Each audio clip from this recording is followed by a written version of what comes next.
사사기 4장 1절부터 10절까지 구약성경 366쪽입니다. 366쪽 우리 한 절씩 우리 합독하도록 하겠습니다. 에훗이 죽으니 이스라엘 자손이 또 여호와의 목전에서 악을 행하며 같이 읽겠습니다. 여호와께서 하솔에서 통치하는 가나안 왕 야빈의 손을 그들을 파셨으니 그의 군대 장관은 하로셋 학고임에 거주하는 시스라요. 야빈 왕은 철병거 900대가 있어 20년 동안 이스라엘 자손을 심히 학대했으므로 이스라엘 자손이 여호와께 부르짖었더라. 그때 랍비돗의 아내 여 선지자 드보라가 이스라엘의 사사가 되었는데 그는 에브라임 산지 라마와 베델 사이 드보라의 종려나무 아래에 거주하였고 이스라엘 자손은 그에게 나아가 재판을 받더라. 드보라가 사람을 보내어 아비노함의 아들 바락을 납달리 게데스에서 불러다가 그에게 이르되 이스라엘의 하나님 여호와께서 이같이 명령하지 아니하였느냐? 너는 납달리 자손과 스불론 자손 10,000명을 거느리고 다볼 산으로 가라. 내가 야빈의 군대 장관 시스라와 그의 병거들과 그의 무리를 기손강으로 이끌어 내게 이르게 하고 그를 내 손에 넘겨주리라 하셨느니라. 바락이 그에게 이르되 만일 당신이 나와 함께 가면 내가 가려니와 만일 당신이 나와 함께 가지 아니하면 나도 가지 아니하겠노라 하니 이르되 내가 반드시 너와 함께 가리라. 그러나 내가 이번에 가는 길에서는 영광을 얻지 못하리니 이는 여호와께서 시스라를 여인의 손에 파실 것임이니라 하고 드보라가 일어나 바락과 함께 게데스로 가니라.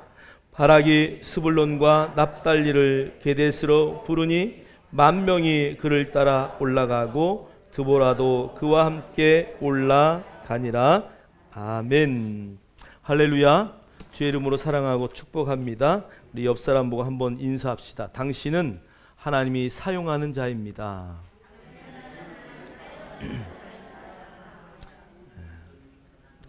할렐루야. 마스크 안 쓰신 분들은 다 쓰시고요.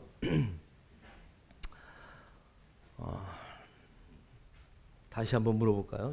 별로 이렇게 기쁘게 안 물어보는 것 같아. 다시 한번 옆구리 쿡 찔리면서 당신은 정말 하나님이 사랑하는 자입니까?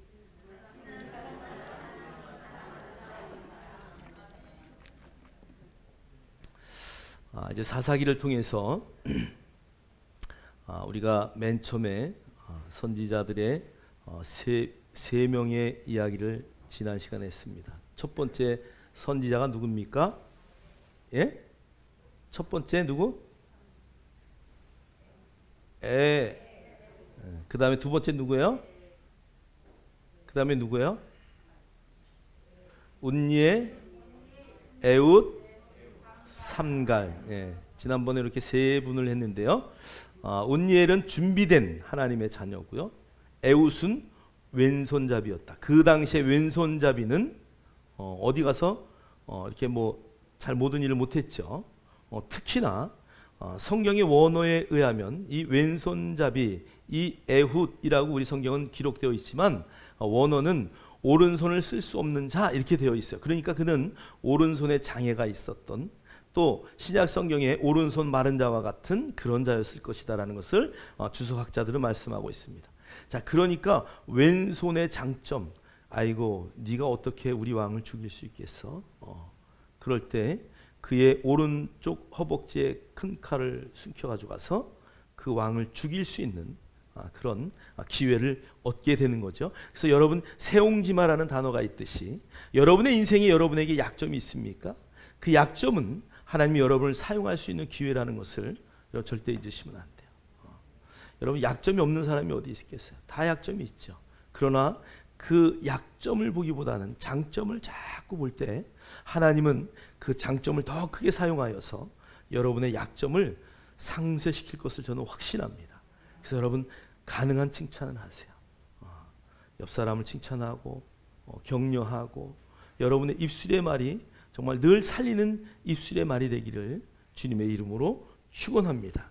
그 다음에 삼갈은 여러분 성경을 보면 딱 한 절로 끝이 났죠, 그죠? 그는 무명한 자요, 족보도 없는 자요. 또 어떻게 보면 성경의 해석가들은 그는 이방인이었다라고 말해요. 그러나 그는 뭘 가지고? 그의 농사짓는 쟁기를 가지고 600명이나 죽였다고 합니다. 그래서 그 마지막 에웃의 40여 년의 세월을 평강을 가져오는 그런 용사로 쓰임을 받았다라고 우리는 성경을 통해서 이해하고 또 그렇게 믿고 있습니다. 자, 오늘은 이제 드보라에 대한 이야기를 드리려고 합니다. 오늘 성경에 보니까 1절에 이런 말이 있어요. 에웃이 죽으니 이스라엘 자손이 또, 여러분 성경에 또 자에다가 좀 크게 칼라펜으로 칠하든지 아니면 빨간색으로 동그랗게 해놓든지 좀 표시해놨으면 좋겠어요. 우리 그리스도인은 이 반복하는 것이 없어야 됩니다. 나의 잘못, 연약함 그런 것들을 발견했다면 바울이 늘 이야기하듯이 배설물처럼 버릴 수 있는 그런 은혜가 있기를 원해요. 오늘 보니까 에웃이 죽으니 이스라엘 자손이 또 여호와의 목전에서 악을 행하며. 여러분 사울이 보세요. 사울이 하나님의 영이 떠나니까 뭐가 들어와요? 사무엘상에 사울이 하나님의 영이 사울에게서 떠났어요. 하나님의 영이 사울에게서 떠나자마자 악령이 들어왔다 그래요. 악령이 들어와서 그때부터 사울을 붙들고 흔드는 거야. 우리가 반복되는 죄를 짓는 것은 여러분 안에 정말 성령이 계시는지 한번 생각해 봐야 돼요. 주일학교 아이들을 천국과 지옥을 가리키면서 어떤 선생님이 이런 말을 했대요. 지옥 가려면 어떻게 하면 되니? 그리고 물어봤는데 예수 안 믿으면 돼요. 교회 안 다니면 돼요. 아이들에게 이런 수준의 대답을 원했는데 그 아이가 어떤 말을 했을까요?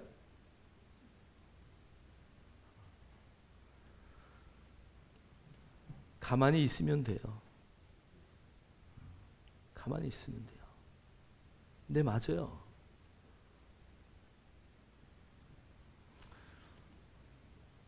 성령을 사모하고 성령이 내 안에 충만히 임하기를 기도하고 말씀 안에서 내 삶을 살아내지 못하면 누가 일한다고요? 악령이 일하는 거예요. 신약 성경에는, 구약 성경에는 하나님의 영이 왔다가 떠나요. 왔다가 떠나요. 그런데 신약에 가서는 하나님의 영이 들어오면 절대 떠나지 않는다고 우리는 말씀하고 있어요. 네, 성령님은 떠나지 않아요. 누가 떠나요? 내가 떠나요. 하나님의 영이 아담과 하와를 만들고 첫사람들을 만들고 진흙으로 빚고 거기에다가 뭐를 부어 넣어줘요? 생기를 불어 넣어주니까 사람이 뭐가 됐어요? 생령, 사람이 되었다 그래요. 생령을 불어 넣어줘서. 그런데 하나님이 떠나는 순간 그는 더 이상 사람이 아니죠. 마귀의 존재가 되어버리는 거예요. 그래서 신약 성경은 데살로니가전서 5장에 성령을 소멸하지 말라 그래요. 특히나 신약 성경에 하나님의 영이 떠나는 딱 한 가지 있어요. 그것은 성령을 회방하는 죄, 용서하지 못한다 그랬어요. 하나님의 성령을 회방하지 않기를 주의 이름으로 축복합니다. 만약에 우리가 그런 자리에 들었다면 정말 기도하고 말씀 보고 요한 1서가 가르쳐주는 대로 1장 9절에 있는 말씀처럼 저는 미쁘고 의로사 우리의 모든 죄를 자백하면 용서하시는 하나님이신 줄 우리가 깨닫고 용서를 구하고 회개해야 돼요. 하나님 앞에 철저하게 나를 내려놓고, 여러분, 넘어지지 않는 사람은 하나도 없어요. 다 넘어져요. 모든 사람이 인생을 살다가 반드시 넘어질 때가 있어요. 그런데 넘어지는 것보다 더 중요한 것은 넘어지고 방향을 잃는 것이에요. 넘어질 수 있습니다. 그런데 넘어져서 방향까지 잃으면 그는 타락하는 인생이 돼요. 그러나 우리가 넘어졌을 때 방향을 잃지 않는 것은 너무 중요해요. 성령의 사람은 그런 사람입니다. 하나님의 사람은 그런 사람이에요. 오늘 이스라엘 백성은 또 여호와의 목전에서, 여기 여호와의 목전이라는 단어는 하나님의 얼굴 앞에서 이런 얘기예요. 하나님이 내 얼굴 앞에 있다는 것을 인식하십니까? 그들은 선지자가, 사사가 죽자마자 바로 죄악의 길에 들어섭니다. 우리 2절을 한번 2절을 읽겠습니다. 시작.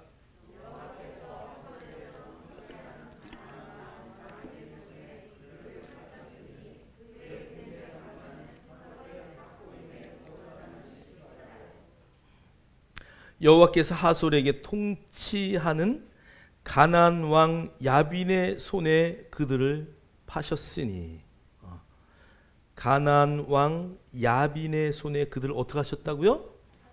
파셨대요. 여러분, 성경의 표현이 너무 무섭지 않아요? 하나님의 완전하신 그 보호하심 안에서 하나님은 그 울타리를 다 헐어버렸다는 얘기예요. 하나님의 손 안에서 내려놓으셨다는 이야기예요.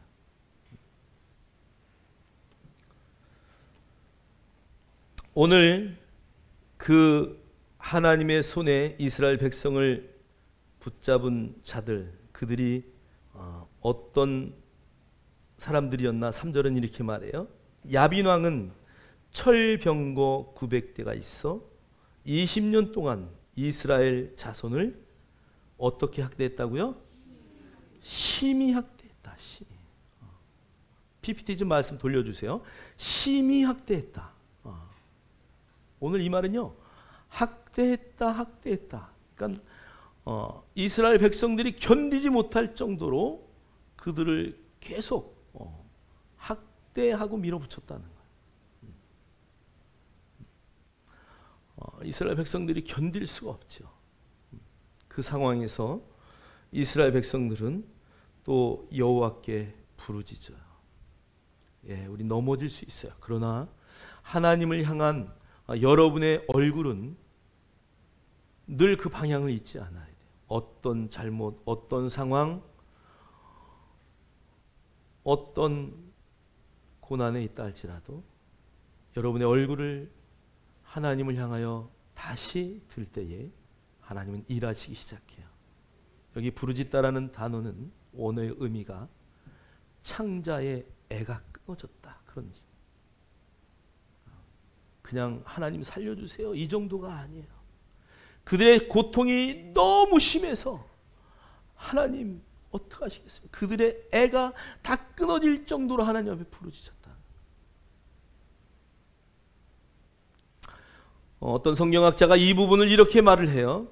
그들은 다시 출애굽이 아니라 다시 입애국을 했다. 노예 생활에서 다 완전히 해방해가지고 가나안 땅에 하나님 옮겨 놓으셨는데 그들은 스스로 하나님 목전에 악을 행하여 다시 출애굽의 그 종생활로 들어갈 수밖에 없었다라고 말해요. 그것을 7번이나 반복하는 이야기를 사사기를 통해서 우리에게 들려주는 이야기는 너희들은 절대 그렇게 살지 말라는 거야. 너희들은 절대 그 길을 가지 말라는 것이죠. 너희들은 사사기를 통해서 이스라엘 백성들이 반복하여 지은 그 죄 가운데 절대 걷지 말라고 성경은 우리에게 말씀하고 있는 것이죠. 4절에 성경은 그때에 랍비돗의 아내 여선지 드보라가 이스라엘의 사사가 되었는데, 여기 보니까요, 그때에 이제 하나님 앞에 부르짖었을 때에 랍비돗의 아내 여선지자, 어떤 선지자라고요? 여자 선지자래요. 제가 밑에 성경 구절들을 쭉 써놨는데요, 창세기 46장 26절 27절에 보면은 야곱과 함께 애굽에 들어간 자는 야곱의 며느리 외에 애굽 외에 66명이니 이는 다 야곱의 몸에서 태어난 자이며 애굽에서 요셉이 낳은 아들은 2명이니 야곱의 집 사람으로 애굽에 이른 자가 모두 몇 명이라고요? 70명이다. 그러니까 여기에 며느리들을 다 뺐대요. 의도적으로 누굴 뺀 거예요? 여자들을 다 뺐어요. 그럼 여러분, 아기를 낳으면 남자와 여자의 성비가 어떻게 돼요? 남자가 더 많아요? 여자가 더 많아요? 예? 여자가 훨씬 많죠. 뭐 60대 40 이렇게 얘기하는 분들도 있고 55대 45 이렇게 하는 경우도 있고요. 여자가 훨씬 더 많습니다. 특히 전쟁이 나면 뭐 여자의 수가 몇 배로 늘어나죠. 자, 그러니까 이 애굽의 자녀들 가운데 남자만 70명이면 여자는 몇 명일까요? 최소한 8, 90명, 100명은 됐을 거예요. 근데 하나도 숫자를 세지 않았다는 거예요. 그러니까 구약 시대는 여자는 이렇게 명수에 들어가지 않는, 카운트되지 않았다는 얘기죠. 자, 우리 밑에 민수기 1장 44절로 46절 제가 읽겠습니다. 이 계수함을 받은 자는 모세와 아론과 각기 이스라엘 조상의 가문을 대표한 12지휘관이 계수하였더라. 이같이 이스라엘 자손이 그 조상의 가문을 따라 20세 이상으로 싸움에 나갈 만한 이스라엘 자손이 다 계수되었으니 계수된 자의 총계는 60만 3,550명이었더라. 몇 명이라고요? 60만 3,550명. 그럼 여자는 몇 명일까요? 그래서 성경인 이렇게 말하지만 많은 주석학자들은 200만에서 250만 정도의 인구가 됐을 것이다. 왜요? 여기 어린아이들 다 빼고 여자들 다 뺐으니까. 여러분, 그 제사장들의 카운트를 한번 보세요. 민수기 3장 39절 말씀이에요. 민수기 3장 39절 읽겠습니다. 시작. 모세와 아론이 여호와의 명령을 따라 레위인을 각 종족대로 계수한즉 1개월 이상 된 남자는 모두 22,000명이었더라. 1개월 된 아이들까지 다 숫자를 세는데 거기에 여자 숫자는 있었다 없었다? 없었다. 그러니까 저와 여러분, 특히 여성분들은 정말 엄청나게 좋은 시대에 사는 거야. 우리 옆 사람에게 여자분들끼리만 얘기합시다. 당신은 참 행복합니다.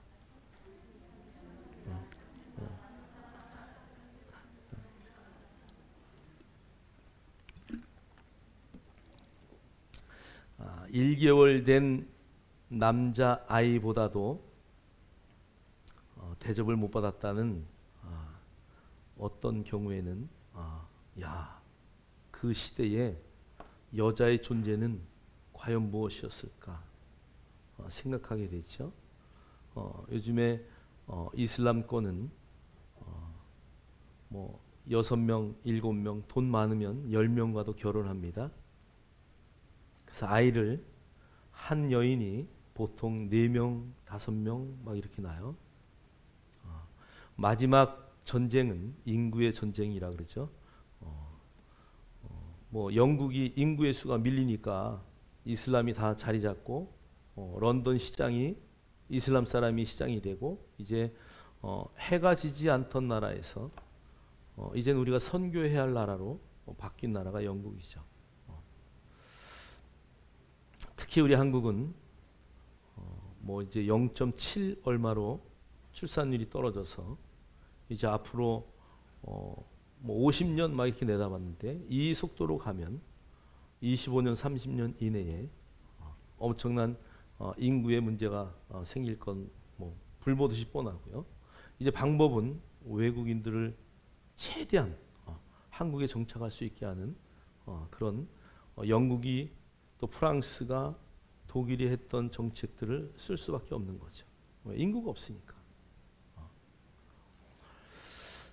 그런 상황 가운데 우리가 지금 살아가고 있어요. 자, 그러나 정말 여인들의 그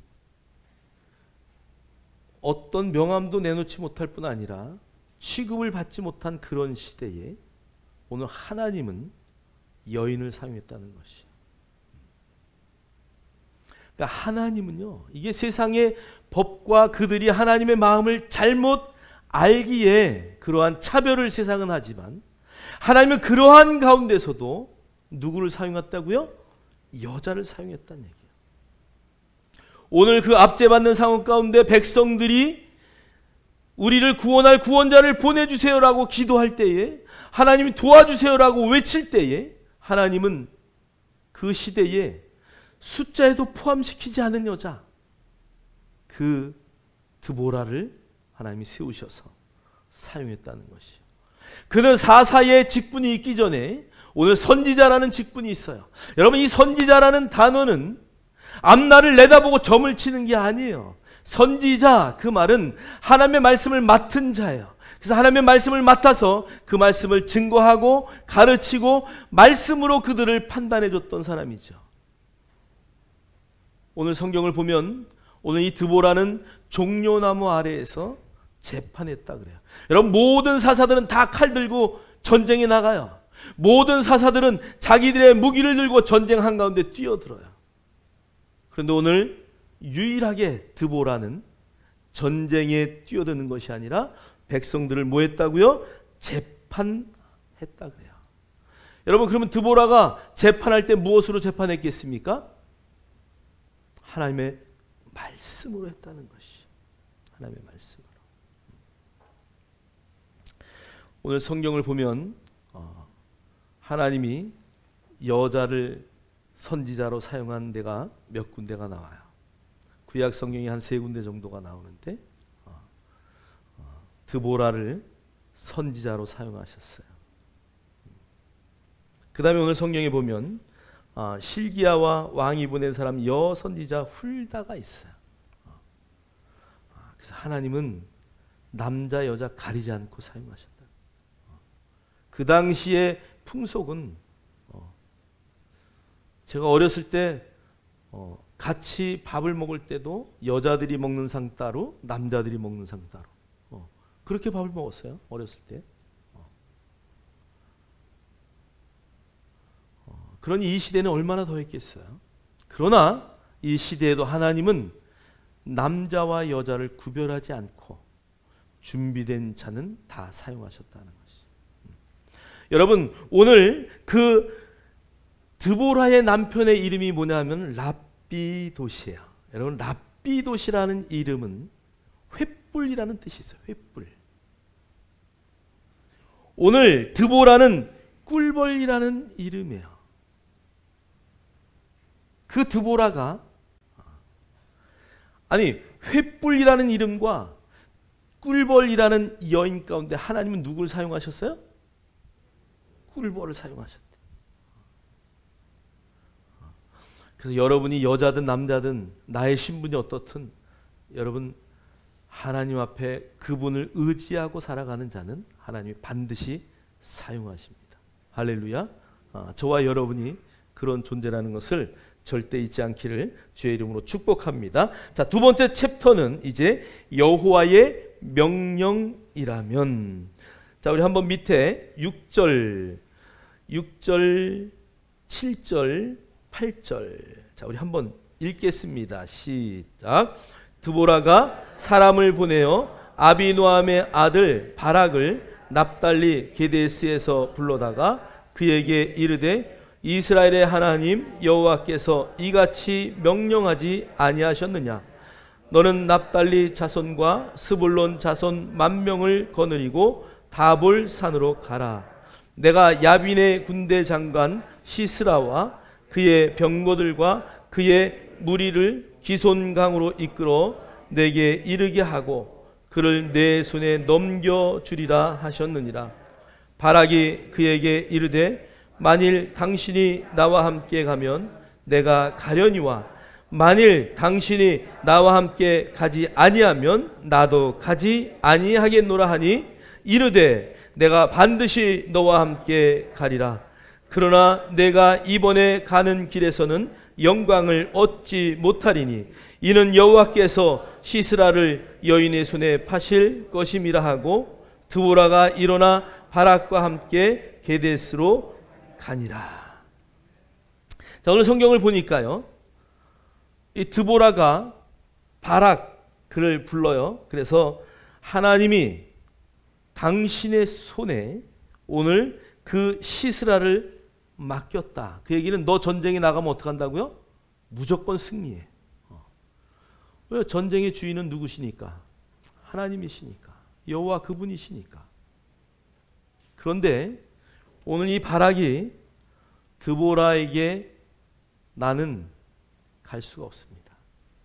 당신이 같이 가야 갑니다. 당신이 같이 가야 합니다. 참. 여러분 근데 보세요. 철병거가 900대래요. 철병거가. 여러분 지금 이스라엘은 병거가 하나도 없는데 여기는 철병거가 900대. 그런데 이스라엘 백성들은 무기가 있을까요? 없을까요? 무기도 없죠. 그러니까 그 전쟁을 나갈 때 얼마나 두렵겠어요.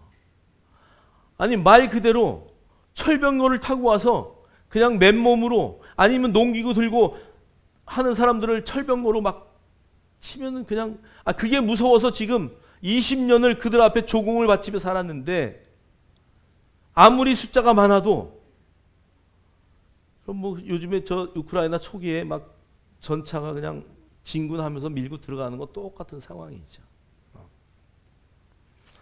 그 상황에서 떨 수밖에 없었던 바락을 많은 주석에 보면 그는 용기가 없는 자였다. 그래서 바락은 그 전쟁에 아무것도 얻지 못했다. 막 그러면서 이제 바락의 이야기를 여러 가지 평가로 합니다. 그러나 여러분 바락은 가서 끝까지 잘 싸워서 승리했죠.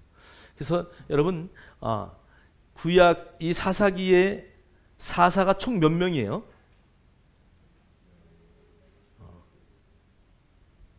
12명이죠. 그죠? 그런데 어느 주석에 보면 사사가 13명이다라고 말해요. 13명이냐 12명이냐를 이제 이렇게 말할 때가 많습니다. 자, 우리 한번 신약 성경 한 군데 한번 볼게요. 히브리서 11장 32절. 히브리서 11장 32절. 자, 우리 읽겠습니다. 시작. 내가 무슨 말을 더하리요? 기드온, 바락, 삼손, 입다, 다윗 및 사무엘과 선지자들의 일을 말하려면 내게 시간이 부족하리로다. 누가 들어갔어요? 바락이 들어갔어요. 믿음의 조상들을 열거하면서 거기에 바락을 집어넣었어요. 그래서 많은 성경의 주석가들은 바락은 13번째의 뭐라고요? 사사였다라고 말하고 있는 것이죠. 그래서 저와 여러분이 바락을 보는 시각, 많은 목사님들이 설교할 때 바락이 그 드보라 여자의 치마를 붙잡고 나는 전장 안 나가, 무서워 안 나가. 그러니까 내가 너와 함께 하겠다 그래가지고 억지로 전쟁에 나갔다고 이야기하는데 신약 성경을 보면 그 바락은 정말 사사의 자리, 믿음의 위인들의 전당에 그 자리에 그의 이름이 기록될 정도의 전투를 승리로 이끌었던 자다. 그러니까 오늘 모든 전쟁은요 이 전쟁 가운데 오늘 이 드보라의 전쟁은 사실은 전쟁터에서 나가 싸운 사람은 바락이었다는 것을 우리가 알 수 있습니다. 자, 우리 신명기 6장 24절로 25절 우리 한번 읽겠습니다. 시작.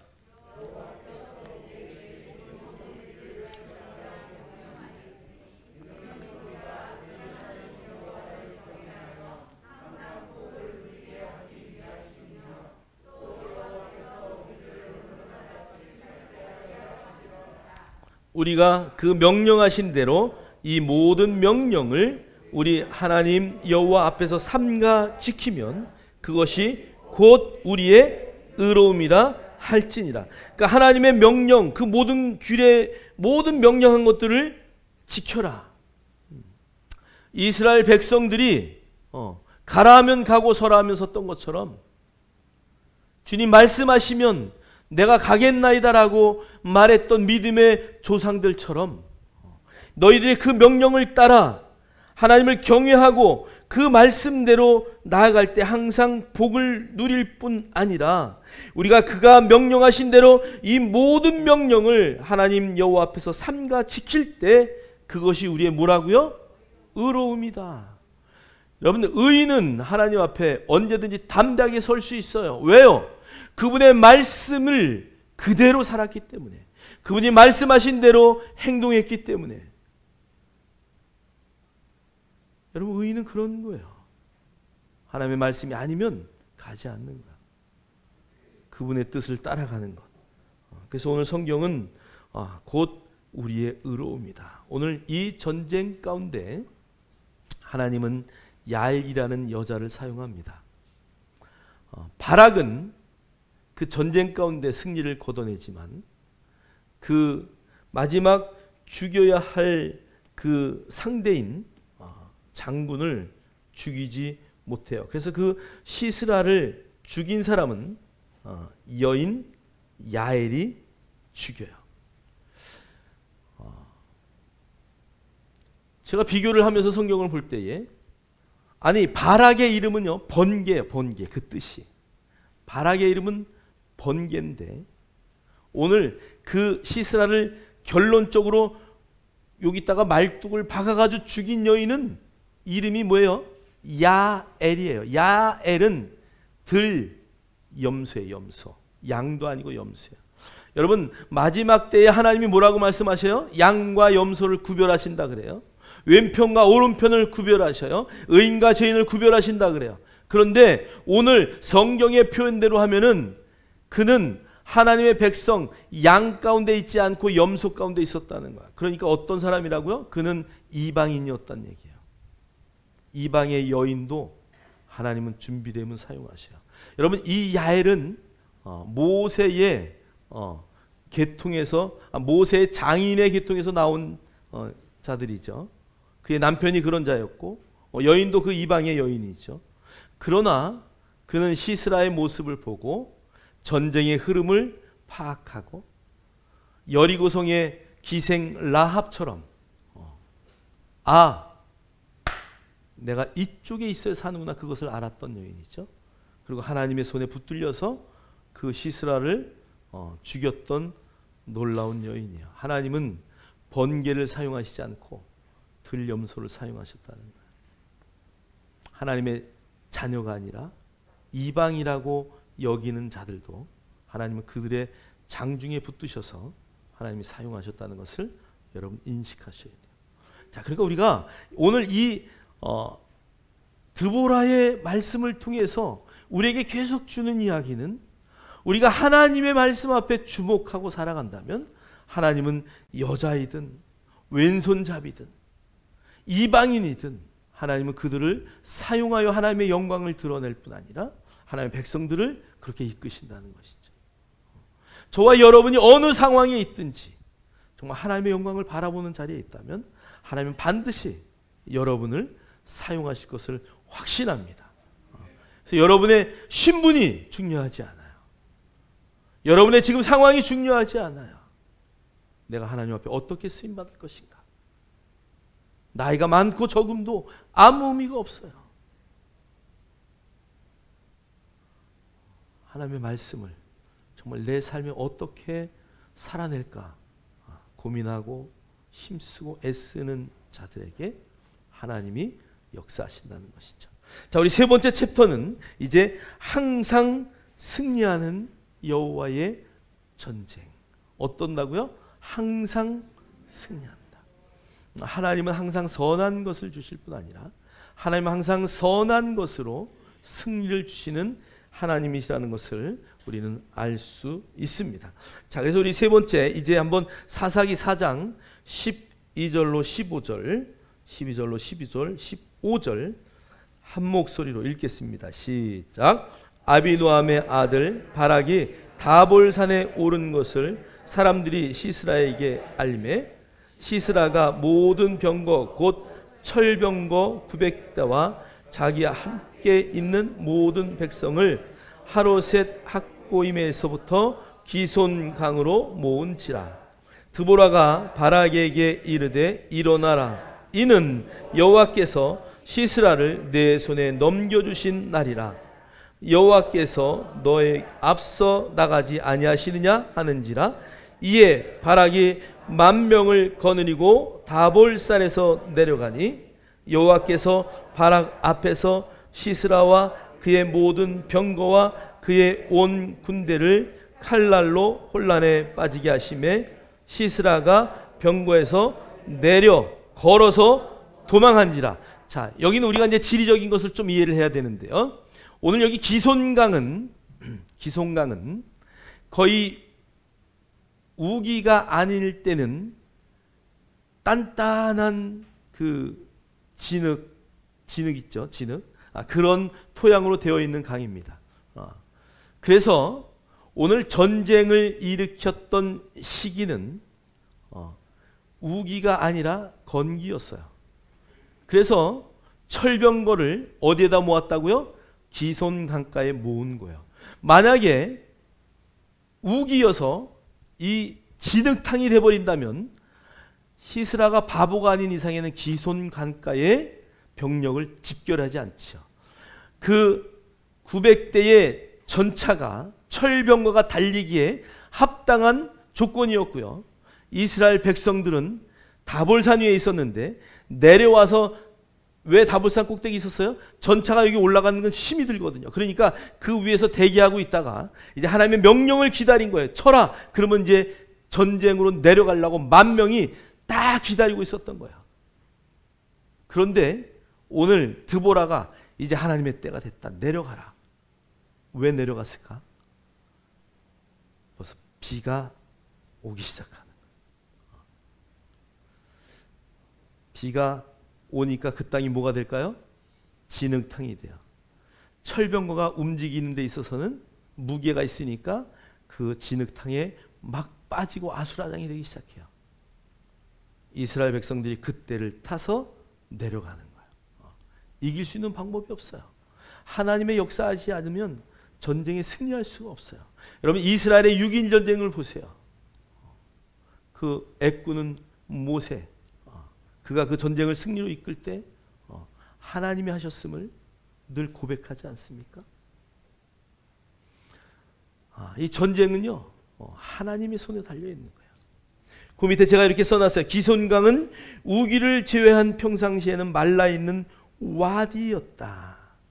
강이 우기에 비가 한번 오기 전에는 강으로서의 역할도 하지 못하는 그런 강이었어요. 이스라엘의 그 이렇게 뭐라 그러죠? 투어, 이제 성지순례를 가는 사람들이 이 기손강의 전쟁터를 가요. 가면 여러분 기손강이 어디 있는지 잘 보세요. 그리고 이렇게 건너가요. 그리고 여러분은 지금 기손강을 건넜습니다. 예? 우리가 건넜다고요? 강폭은 크지 않아요. 그러나 길죠. 여러분 지도로 가서 보시고 한번 유튜브나 이런 데 찾아서 한번 보세요.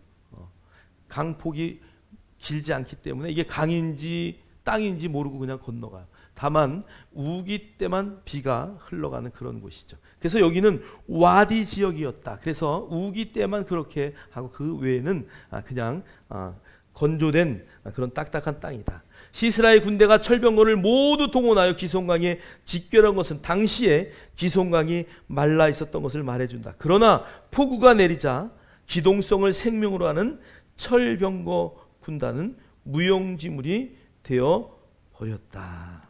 자, 여러분 한번 원래 사사기 4장과 5장은 4장은 팩트, 실제를 이야기한 거고요. 5장은 그 전쟁의 모양을 이렇게 시처럼 또 노래처럼 이렇게 표현한 거예요. 그래서 여러분 4장을 읽을 때 5장을 같이 겸하여 읽으면 굉장히 유익이 됩니다. 여러분 집에 가셔서 한번 사사기 4장과 5장을 같이 읽으면 더 놀라운 은혜가 있고 또 이 안에 성령의 감동이 더 넘칠 것 같아요. 자, 우리 한번 5장 4절을 한번 읽겠습니다. 5장 4절. 5장 4절. 여러분 성경을 보셔도 되고요. 앞에 프로젝트를 보시면 거기에도 성경 말씀이 나올 겁니다. 자, 5장 4절 읽겠습니다. 시작. 여호와여, 주께서 세일에서부터 나오시고 에돔들에서부터 진행하실 때에 땅이 진동하고 하늘이 물을 내리고 구름도 물을 내렸나이다. 그러니까 막 하늘이 진동하고 갑자기 우당탕쿵탕 하더니 막 폭우를 하나님이 부어주시는 거야. 그러니까 전쟁은요 하나님에게 달려있는 거야. 뒤에 20절 한번 볼까요? 5장 20절 21절 20절 21절 함께 읽겠습니다. 시작. 별들이 하늘에서부터 싸우되 그들이 다니는 길에서 시스라와 싸웠도다. 기손강은 그 무리를 표류시켰으니 이 기손강은 옛 강이라 내 영혼아 내가 쉬미는 자를 밟았도다. 어떤 분이 이 옛강이라는 표현을 1년에 어쩌다 한 번씩 비가 와야 강이 되는 그곳이다 라는 표현을 시적으로 옛강이다라고 표현했다고 주석을 해놨더라고요. 그러니까 이 기손강은 그런 강이죠. 그런데 하나님이 갑자기 폭우를 내리셔서 그들을 진멸하셨습니다. 오늘 성경을 보니까 15절에 이런 말이 있어요. 4장 15절에 여호와께서 바락 앞에서 시스라와 그의 모든 병거와 그의 온 군대를 칼날로 혼란에 빠지게 하시매 시스라가 병거를 타고 가고 싶어도 병거가 어떻게 해? 움직이지 않으니까 빠져서. 그러니까 성경은 정확하게 내려서 어떻게 도망갔다고요? 걸어서 도망갔다. 성경을 우리가 4장 5장을 보면 그 안에 있는 모든 철병거 안에 있었던 모든 군사를 이스라엘 백성이 다 죽여요. 그런데 누구만 혼자만 살아서 도망을 간 것이죠. 그래서 겐 사람의 아내, 그 겐 사람 헤벨의 아내 야엘에게 가가지고 친분이 있었기에 내가 너무 피곤하다. 뭐 하실 것을 달라 그래서 우유를 한 잔 먹고 그 다음에 잠깐 이불을 쓰고 누워서 사람들이 만약에 적군이 나를 찾으면 없다 그래라. 그리고 누워서 잠이 드는 순간에 이 여자가 말뚝을 가져와서 머리에 박아서 죽였어. 그 영광을 야엘에게 돌렸다라고 성경은 말씀하고 있어요. 여러분 전쟁은 우리의 것이 아니에요. 여러분 모든 전쟁은 하나님에게 있는 줄 믿습니다. 링컨이 전쟁 가운데 나는 하나님 편에 있습니다. 나는 하나님 편에 있습니다. 여러분 이 세상의 모든 전쟁은 하나님 편에 있으면 승리를 맛볼 것입니다. 저와 여러분이 어떠한 상황 가운데서도 내가 어느 편에 설 것인가? 내가 하나님 편에 있나? 아니면 사단의 편에 있나? 여러분이 늘 확인하시고 정말 하나님 편에 서서 늘 전쟁의 승리에 동참할 수 있는 우리 모두가 되기를 주의 이름으로 축복합니다. 자, 우리 잠언 21장 30절로 31절 우리 다 같이 읽겠습니다. 시작. 지혜로도 못하고 명철로도 못하고 모략으로도 여호와를 당하지 못하느니라. 싸울 날을 위하여 마병을 예비하거니와 이김은 여호와께 있느니라. 할렐루야. 전쟁은 여호와의 손에 있습니다. 여러분 이 땅에 살아가는 모든 날 동안 정말 하나님 편에 있어서 하나님의 영광만 바라볼 때에 여러분의 인생은 어디에 있든 무엇을 하든 승리하는 인생, 멋진 인생으로 쓰임받을 것을 주님의 이름으로 축복합니다. 축복합니다. 우리